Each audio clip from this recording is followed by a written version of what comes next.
groupe Beric Kelly et Zama pour la sortie de leur album Ella Ella. Je suis avec Beric Kelly et Eric de Boca. Bonjour. Bonjour. Bonjour. Pour tout savoir, Beric Kelly et Zama, le groupe il vient d'où? Ça fait combien de temps que vous existez? Combien de temps que vous tournez? L'album, nous avons préparé l'album depuis quelques années, depuis 2016. Puis on a fait les préparations d'enregistrement. Donc c'est sorti maintenant. C'est un long travail. Beric Kelly qui est chanteur, auteur-compositeur. Donc c'est lui qui écrit les textes, qui compose les chansons et nous on a arrangé.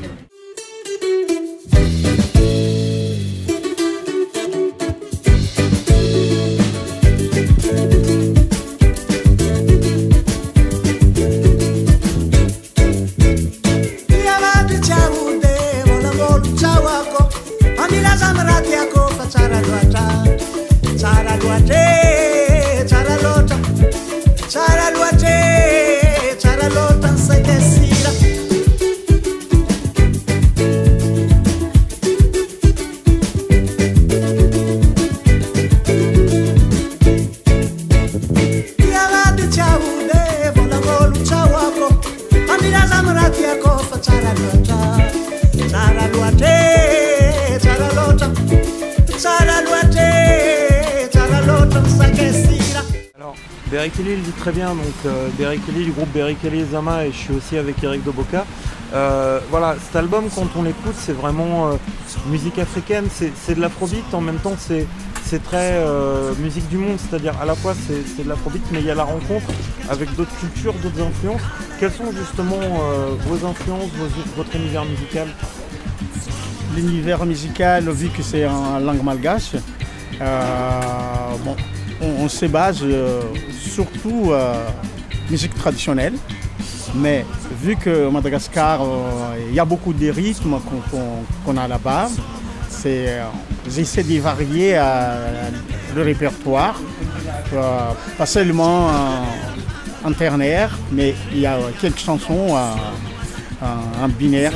Afrobeat, c'est du travail que j'ai besoin avec les touches européennes ou touches françaises, proprement dit, pour améliorer, pour élargir l'audition ici en France. C'est un projet qui était quand même un projet basé sur le métissage de musiciens pour accompagner, pour enrichir, pour accompagner la musique malgache, qui est une musique pas évidente pour les musiciens occidentaux. Et donc ça a demandé quand même un gros travail. C'est vraiment parti sur l'idée d'un métissage qui s'est fait naturellement.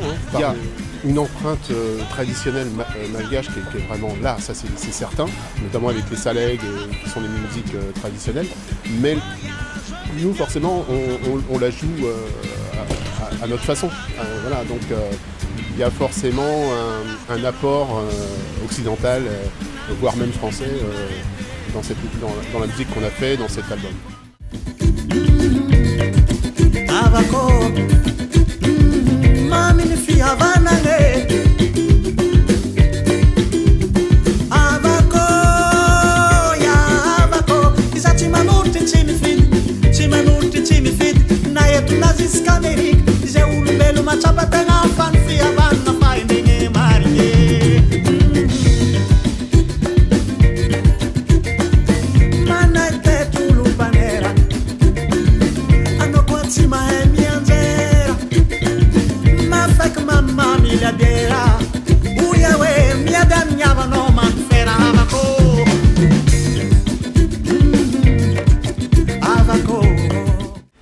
Cette période particulière avec les différentes crises, que ce soit sanitaire, énergétique, etc.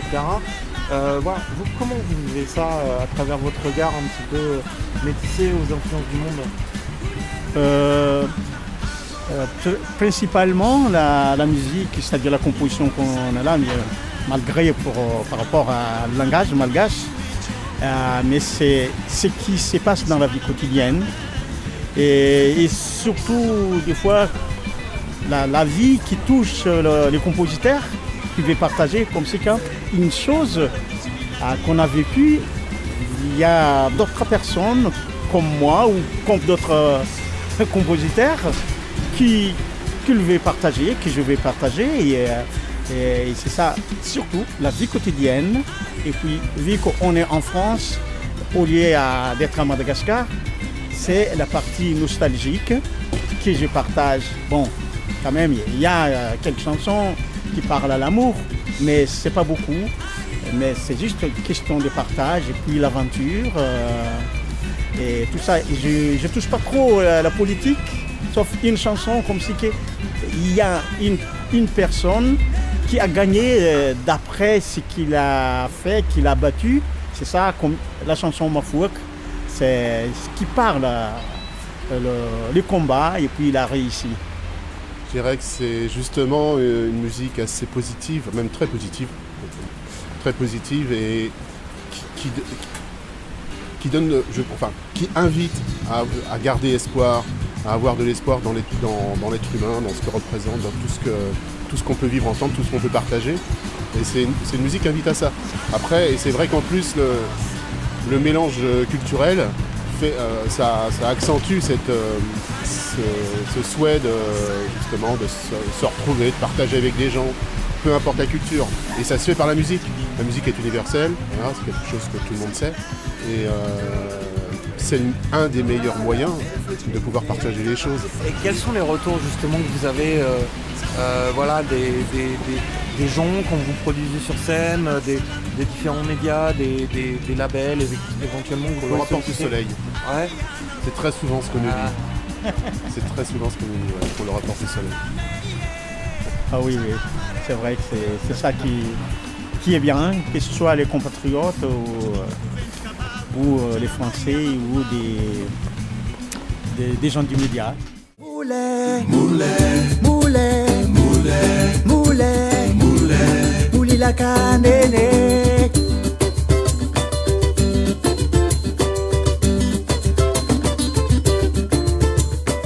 Maera no lua la que ave. Manu putu puinandiange ave.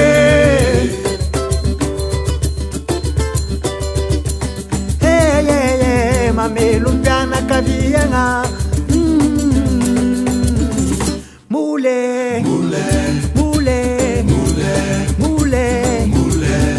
La canene, moulé,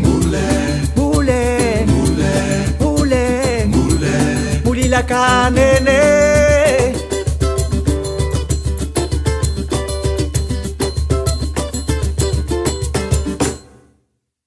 Après ces années de confinement où ça a été compliqué pour les artistes, se retrouver sur scène et pouvoir enfin jouer sa musique et la présenter au public avec un retour direct, ça représente quoi pour vous ?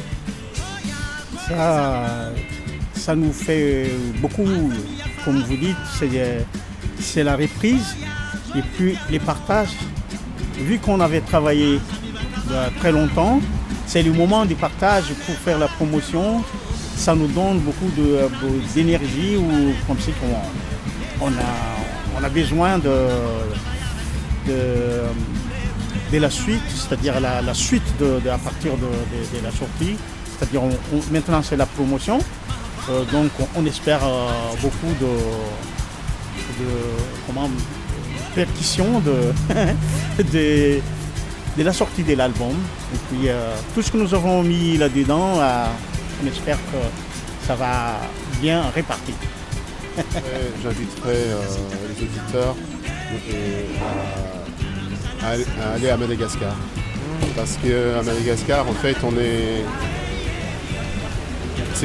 en fait, les Malgaches sont simples, ont gardé cette simplicité de la vie et ont le sourire. Moi, j'ai jamais vu des gens aussi souriants, avec peu de choses. Ils ont peu de choses. C'est vrai que la plupart des Malgaches sont dans la survie et pas dans des questions existentielles. Et je pense que ça influence beaucoup l'état d'âme. Voilà. Donc j'inviterai les gens à aller à Madagascar. Et entrer dans l'écoute et voyager avec la musique que nous avons faite.